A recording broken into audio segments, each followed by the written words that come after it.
Today, the situation with the reform is looking fairly good. The reform began in the summer of this year.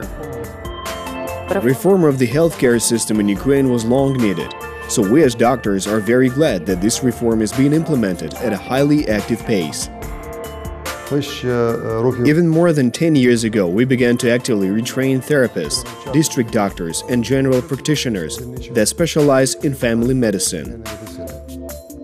Our main task today, of course, is the signing of declarations with patients. Nearly 20 million Ukrainians have already chosen their family doctor. Medical reform in the country continues. The specialized ministry reported that it is satisfied with changes in the sphere of primary health care.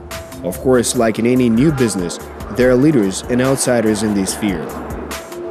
We observed a trend that small towns and villages in the countryside are more active in the sphere of healthcare than larger cities. In large cities, the reform in the healthcare sector is in fact not very active. For example, in Kiev, only less than 40% of people have chosen their personal physician, while the national average is around 50%. Moreover, there are towns where almost 75% of the residents have chosen their personal doctors. Now, all primary healthcare facilities in Ukraine receive money only from the National Health Service. So the principle of money goes for the patient already works.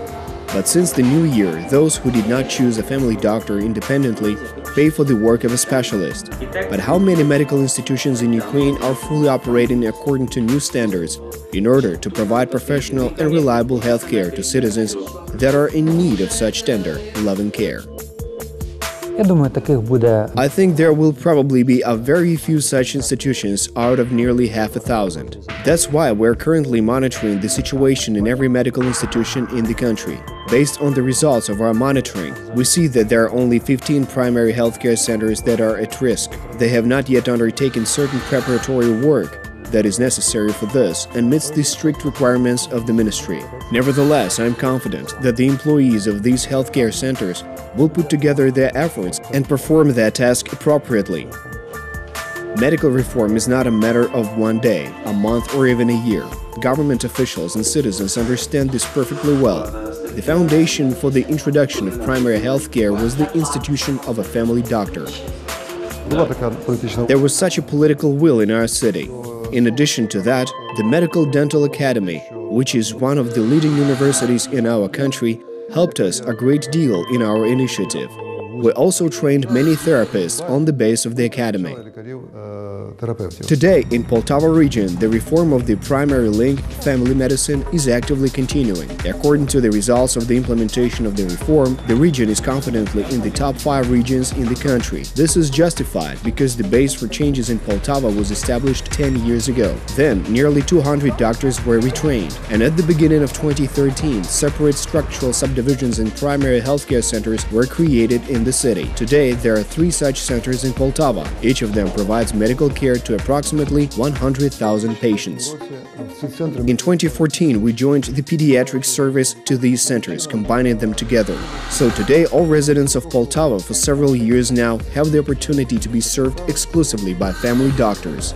Time does not stand still. New technologies are being developed, society is changing, and reforms continue. Since July 2018, in Poltava, all primary healthcare centers have been converted to utility enterprises. Owing to this reform, all medical institutions have now become non-budget organizations that have the right to independently dispose of their funds at their own discretion. From June the 1st, 2018, we became a utility company, and from July the 1st, 2018, we signed an agreement with the National Health Service of Ukraine, and now we're receiving funds. This allowed us to significantly increase the salaries of doctors and nurses, as well as all employees of our institution. To choose a family doctor is to decide on a therapist or pediatrician to whom you are ready to entrust your health. By signing a declaration with such a specialist, a citizen informs the state that the National Health Service of Ukraine should send the money for his service to the institution where the selected doctor works. First, the patient has a documented confirmation that he or she has a personal doctor. The patient chose a doctor, and knowing this gives them a semblance of inner peace. Furthermore, this increases the compliance between the patient and the doctor. More than 60% of district residents have already signed declarations with family doctors, says Svetlana Levchenko, head of the medical center. The main goal of the reform today is to create a new system of providing high-quality medical services to citizens. Our institution has created a computer network. All facilities where family doctors work are provided with computers. There is an electronic registry, as well as a functional outpatient electronic card. The medical institution is fully provided with the necessary equipment, which was purchased with the funds of the local budget and at the expense of the donor organization. Also, the medical center created the first secondary level training center in the city, where family doctors and nurses improve their qualification level. This is a pilot project of the World Bank. Now such classes are held in 2 cities in Ukraine, Poltava and Lviv. First, the primary link will have 8 modules. For each module, coaches first study, and there is one coach from each district of Poltava region. They train in Poltava for 2 days. Then the same trainings that they went through in Poltava, they perform in their district, especially for their medical staff, both doctors and nursing personnel. This includes both paramedics and nurses. In this Center of Primary Healthcare number 2 of Poltava City Council, the first module is currently being implemented. This is the treatment and prevention of arterial hypertension, based on personalized medicine and the theory of ideal cardiovascular health. The training is coming to an end. The listeners already have the next module where questions of primary and secondary prevention of arterial hypertension and modern methods of treatment will be considered. Thanks to the training, the staff gets practical skills. This is a study of ocular retinopathy. It shows how blood vessels change in various diseases and in hypertension. They study direct and indirect ophthalmoscopes. This should be mastered by all family doctors. In addition, physicians learn to listen to the beat of the heart and the sound of lungs on a mannequin. They gain knowledge of how to measure the patient's blood pressure, how to assist with sudden coronary death, how to do an indirect massage of the heart and carry out artificial ventilation of the lungs. This is a very interesting, useful, and effective training process, experts say. More than 300 medical workers participate in such practical training sessions. This is my first time at this training session. I really liked it. This training will help me in the future in my profession. Today I liked the work with the dummy, listening to the tones. I also enjoyed working with the ophthalmoscopes.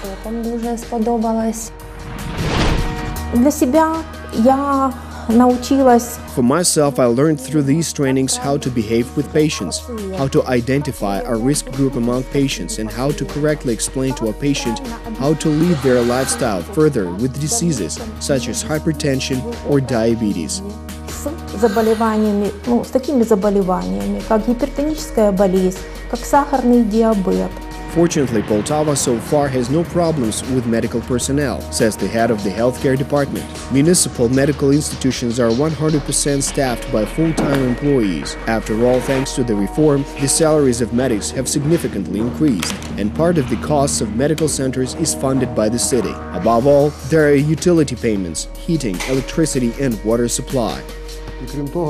And besides that, we also cover all expenses for concessional medicines. This is a very large amount, of course. I will tell you that last year alone, we paid about 18 million hryvnias in Poltava to pay for preferential medicines in support of diabetes. The fact is that the state is not 100% responsible for covering the costs of these problems.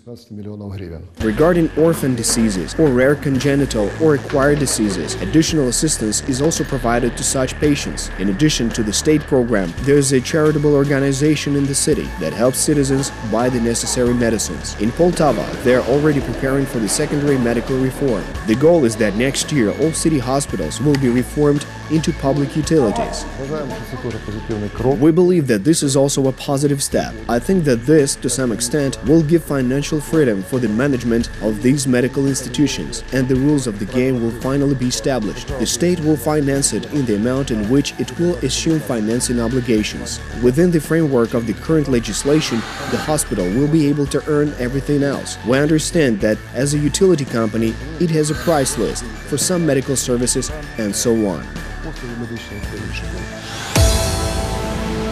Poltava has everything necessary for the further reform of the medical premises, personnel, and a basis for active work on the primary healthcare. Since 2010, the regional center has known exactly what electronic patient records and electronic prescriptions are. Experts explain it was very difficult to introduce innovations in a separate territory because this is a financially costly matter. But when the reform was launched at the state level, then in Poltava region, the introduction of new state-of-the-art technologies was much more effective.